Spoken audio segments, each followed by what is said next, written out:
Hi, welcome to this video. Today we are going to talk about the Italian opening.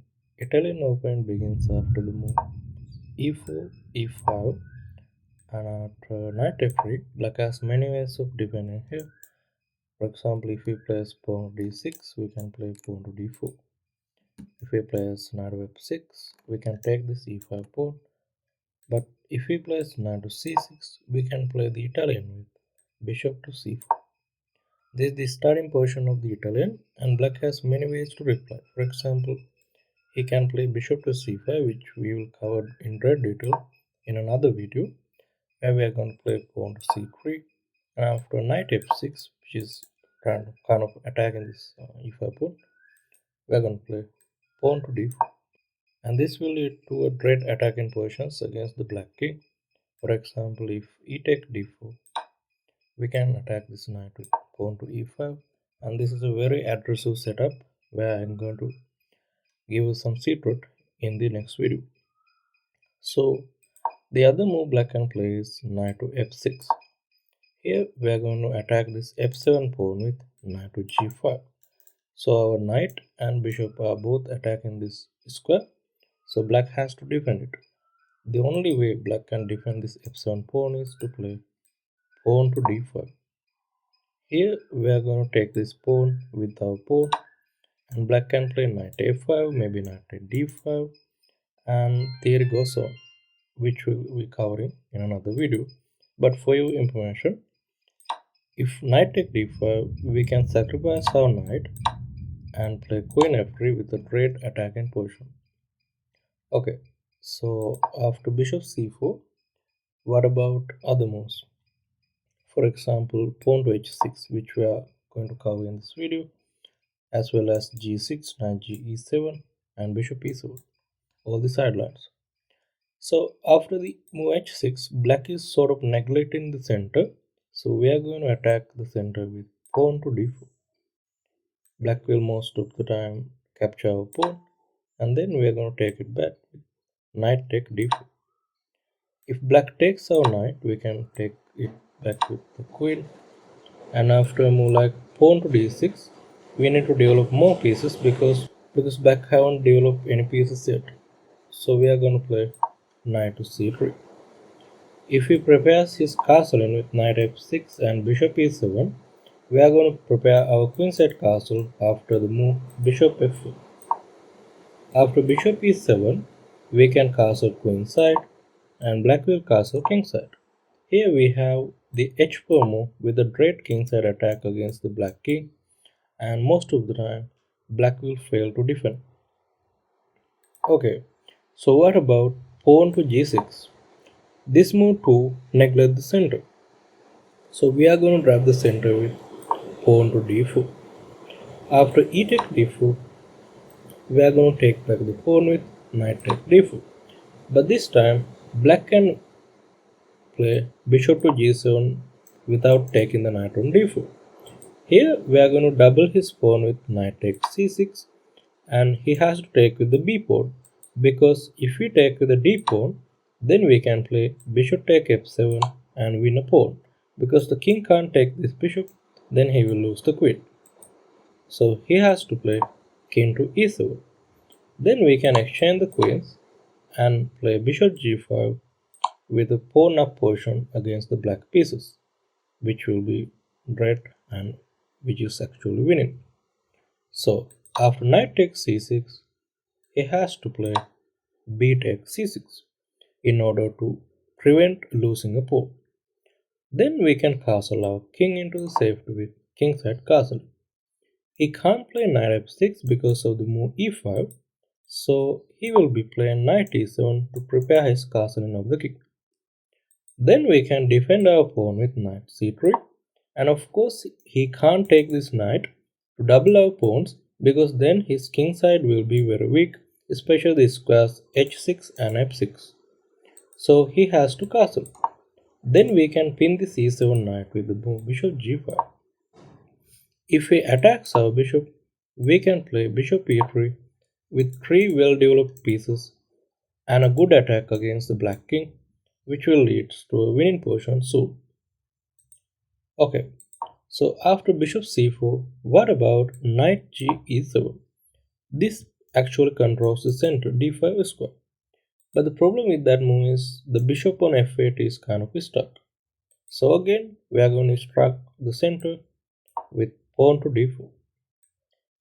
He takes, we take, and if we exchange the knights in order to play knight to c6 and free his bishop, we have to play queen d5 to attack this f7 pawn. He will defend his f7 pawn with queen to f6 because queen e7 blocks this bishop. So he will play queen f6. Here again we are going to castle kingside. Some players play knight e5 trying to get a tempo by attacking this bishop, but we need to keep in mind that these squares will be very vulnerable because we can't protect them. So in order to do that, we are going to play bishop e2. After a move like c6, we are going to bring our queen to the b3 square and keep an eye on this f7. After a move like bishop c5, we can play bishop e3 because we have castled, okay, and he can't because if he castled, he will be losing a piece. So he has to take our piece on e3, then we will take back, and after a move like castle, we have a great development with knight to c3 and all our rooks are connected. Black still has to play d5, which we are going to take back, and it will be really difficult for him to handle this position. Okay, so after bishop c4, what about bishop e7? Well, if he plays bishop e7, again this move isn't controlling any center squares, so we are going to play pawn to d4. But let's say this time he didn't take back. Of course, if we take back, we are going to take with the knight. But what about a move like pawn to d6? Then we are going to take the e5 pawn, and after a move like d take e5, we are going to exchange the queens. He can take with the bishop or the knight. Let's say he take with the knight, then he will lose his e5 pawn after knight take e5. So he can't do that. But he can still castles after the move bishop take d8. Yes, of course. But then we are going to play knight c3 and we have already developed 3 minor pieces against black's 1. So let's say he prepares castles and here we are going to bring another minor piece. Let's say bishop g4, we can castle queenside. After the castling of the black king, we can attack this bishop. The idea is that if we take our knight, we can double our pawn and open the g file for an attack against the black king. That's our main idea. Okay, so what about the move pawn to a6 after bishop c4? Well, pawn to a6 is highly unusual, but it's in the main setup of the Italian against the move d3. So here we're going to play pawn to d4.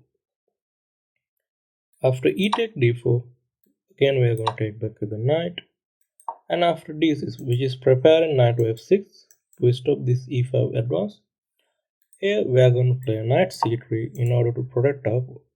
Let's say he plays pawn to g6 to pinch to his dark square bishop. Okay, we can play h4. It's a very good attacking move. After a move like bishop g7, we can just double his pawn on the queen side and attack this king side g6 pawn with the pawn h5. After knight e6, we can just develop our pieces like bishop d2, which gives us a very good position and also a very good attack against the black king. For example, let's say he plays kingside castle. Then we get to winning position after these moves. Something like queen f3 and something like this will lead to checkmate. Okay, so what about other moves? For example, what about the move pawn to b6? Again, we're going to play d4. He will take back. Here we are not going to take back. We are going to play kingside castle. After a move like bishop c5, we are going to hit back this d4 pawn. If we take, we will have a great development with the castle king, and black is already very much behind in development. So that's about pawn to b6. What about the move bishop to d6? This sort of delays the c8 bishop's development. So we are going to play pawn to d4. Let's say he take back with the knight. We're going to take back with the knight. And after e take d4, again we are going to castle our king and going to get a very good development against the black pieces. So what about the move bishop to b4 after the move bishop to c4? Well, this move looks very much okay, but the problem with that is we can get a tempo with pawn to c3. After bishop c5, pawn to d4, because he has won a lot of tempos. What about the move pawn to f5 after the move bishop c4? This line is very tricky, and here we are going to play pawn to d3, not the engine based pawn to d4. Well, that position will lead to a lot of complications, and in my experience, a lot of club players can't handle it properly. So that's why we are going to play the second best move, pawn to d3. After knight f6, we have simple castles with a very good position. So what about the move knight d4? Okay, this is a very tricky one. Here a lot of players take this pawn on e5 and got into trouble early. But we are not going to take the pawn. Instead, we are going to take the knight, and after e take d4, we have castles. Here's the old trick. If we place bishop c5, we have this tactic with bishop take f7, king takes f7, queen h5, and queen takes c5. Okay, there's another move that you should watch out, which is pawn to d6, which is very common, which we'll be covering in another video. Here we are going to play pawn to d4. After bishop e7, we are going to take this pawn. Okay, that's the end of the video. Thank you for watching. Subscribe to my channel. I will create more YouTube videos about chess openings, chess tactics, model games, and speed runs on how to climb the chess rating ladder. Comment your ideas about my videos and how to improve them. And this is my second video. Hit a like button. Thank you for watching.